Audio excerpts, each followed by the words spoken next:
दोस्तों, दीपक द्विवेदी का नमस्कार। ब्लिट्स इंडिया की आज की एक खास रिपोर्ट ये यूनिफॉर्म सिविल कोड के बारे में है।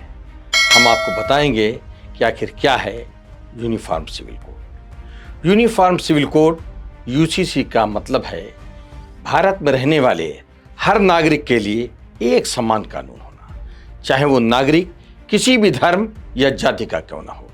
यानी हर जाति, धर्म और लिंग के लिए देश में एक ही तरह का कानून होगा।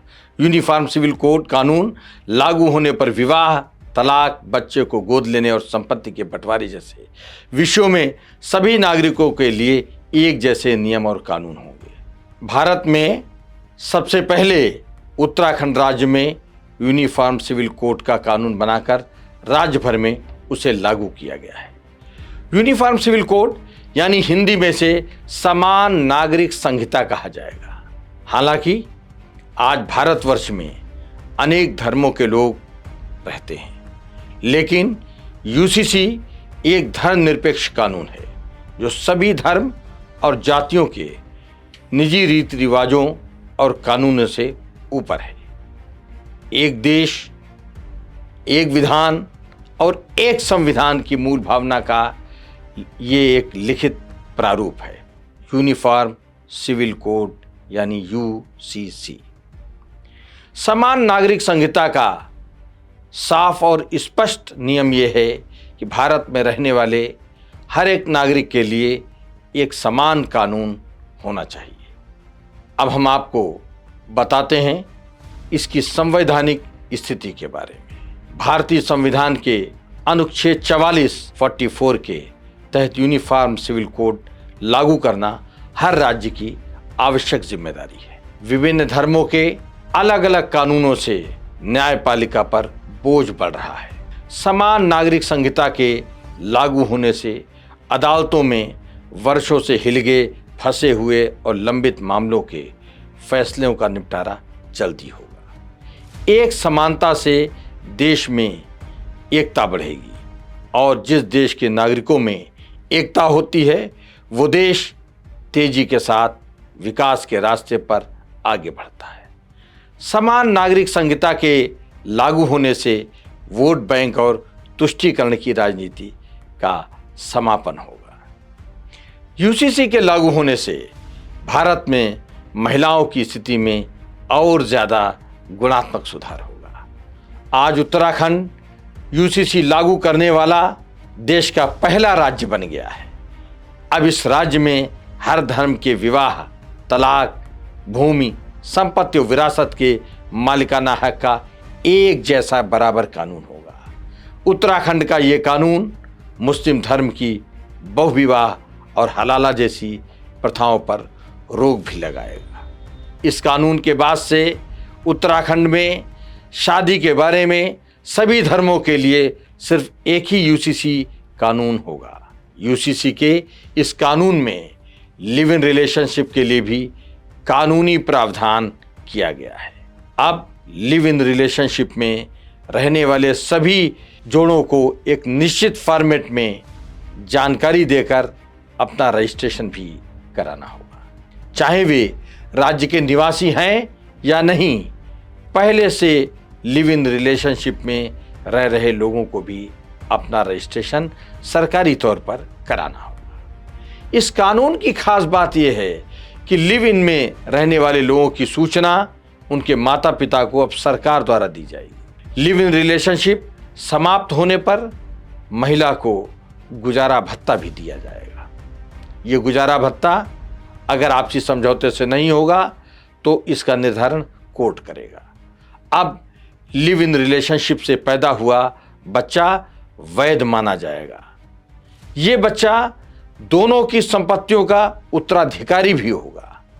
अब जायज़ और नाजायज़ बच्चों की श्रेणी को खत्म कर दी गई है। सभी बच्चों को उस दंपत्ति का बायोलॉजिकल चाइल्ड माना जाएगा, चाहे बच्चा दत्तक हो या नाजायज़ हो, सरोगेसी से हो या टेस्ट ट्यूब बेबी के माध्यम से ही क्यों ना हो, सारे बच्चे जायज़ होंगे। इस श्रेणी के प्रावधान में नियम भी बनाया गया है कि लिव इन संबंधों में रहने वाली महिला को यदि उसके साथी ने छोड़ दिया है तो वो अपने गुजारा भत्ते के लिए अदालत भी जा सकती है। ये आपकी खास जानकारी के लिए है कि अनुसूचित जनजाति के नागरिकों को इस कानून से बाहर रखा गया है। अब आपको बताते हैं कि उत्तराखंड में यूसीसी कानून किन किन लोगों पर लागू होगा। उत्तराखंड राज्य का ये नया यूसीसी कानून राज्य के मूल और स्थायी निवासियों, राज्य सरकार और उसके उपक्रमों के कर्मचारियों, केंद्र और उसके उपक्रमों के कर्मचारियों जो राज्य में पोस्टेड होंगे और राज्य में कम से कम 1 साल से रह रहे लोगों पर यह नियम लागू होगा। अब हम आपको बताते हैं कि उत्तराखंड में अब सभी विवाहों का पंजीकरण अनिवार्य होगा। शादी के लिए लड़के की न्यूनतम उम्र 21 साल और लड़की की न्यूनतम उम्र 18 साल की होगी। 1 महीने के अंदर शादी का पंजीकरण न कराने पर दंड स्वरूप 25,000 रुपये का जुर्माना भी लगाया जाएगा। यह नियम मुसलमानों पर भी लागू होगा। वैसे आपकी जानकारी के लिए जरूरी है कि मुस्लिम समाज में लड़की के विवाह के लिए न्यूनतम उम्र वो होती है जिसमें उसका मासिक धर्म शुरू हो जाए। विवाह का विच्छेद यानी तलाक यानी डाइवोर्स शादी के 1 साल बाद ही अब हो सकेगा। इसका उल्लंघन होने पर 6 महीने की जेल और 50,000 रुपये जुर्माना का प्रावधान किया गया है। इस नए कानून में मुस्लिम समाज की हलाला प्रथा को समाप्त किया गया है। अब हलाला के मामलों में 3 साल की सजा और 1 लाख रुपए जुर्माने का प्रावधान किया गया है।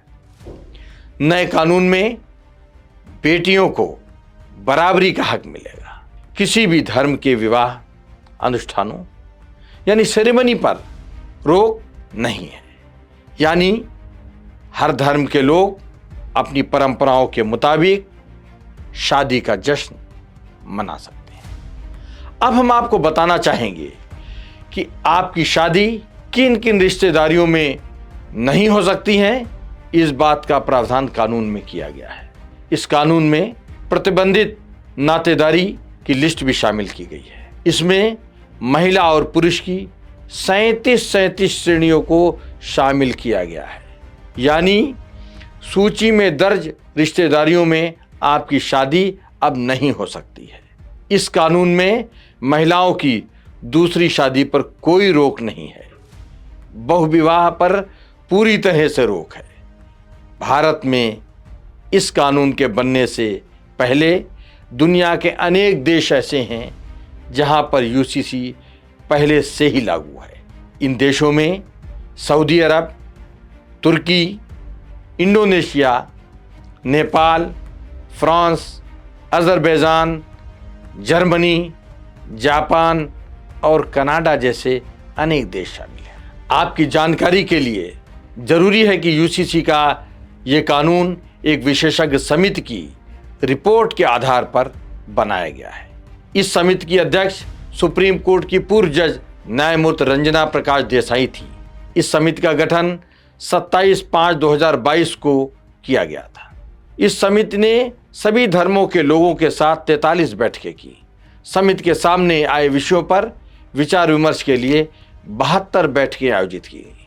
इस कानून के बारे में समिति को नागरिकों से 79 लाख SMS और 29 लाख व्हाट्सएप मैसेज भी प्राप्त हुए। इस कानून को बनाने के बारे में देश के लगभग 2,33,000 लोगों ने विचार इस समिति को दिए। इन सब की जांच पड़ताल के बाद उत्तराखंड ने अपना नया कानून यूसीसी तैयार किया है। आपको ये जानकारी कैसी लगी? इसमें क्या आपके सुझाव हैं? हमको आपके सुझावों का इंतज़ार रहेगा। नमस्कार, जय हिंद, जय भारत।